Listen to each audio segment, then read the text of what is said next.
Жабайы кустар. Дикие птицы. Ребята, давайте повторим название диких птиц на казахском языке. Мынау бүркіт.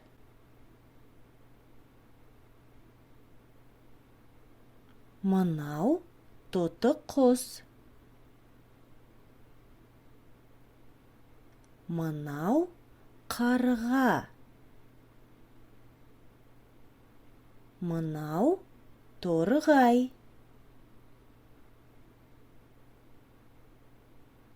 Мынау қарлығаш.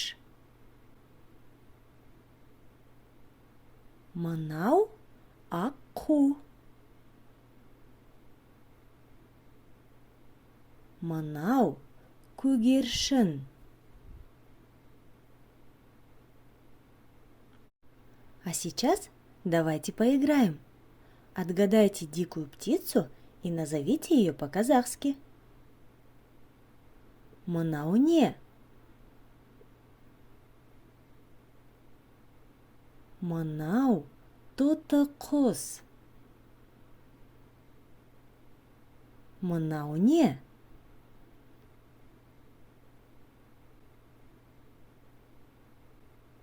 Мынау аққу.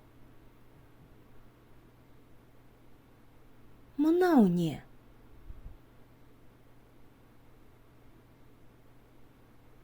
Мынау бүркіт.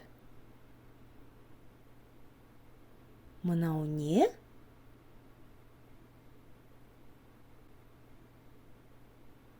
Мынау торғай. Мынау не?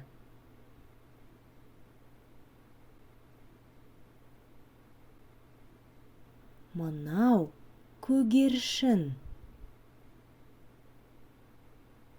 Мынау не?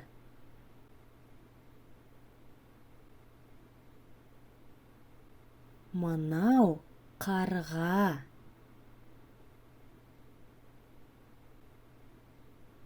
Мынау не?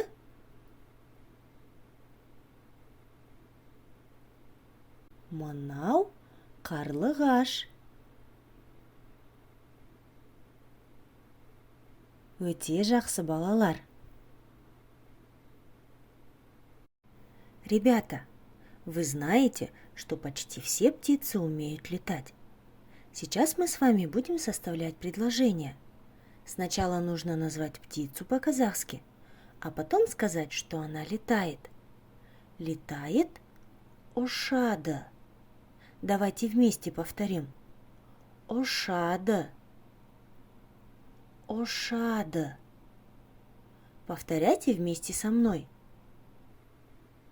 Бүркіт ошады.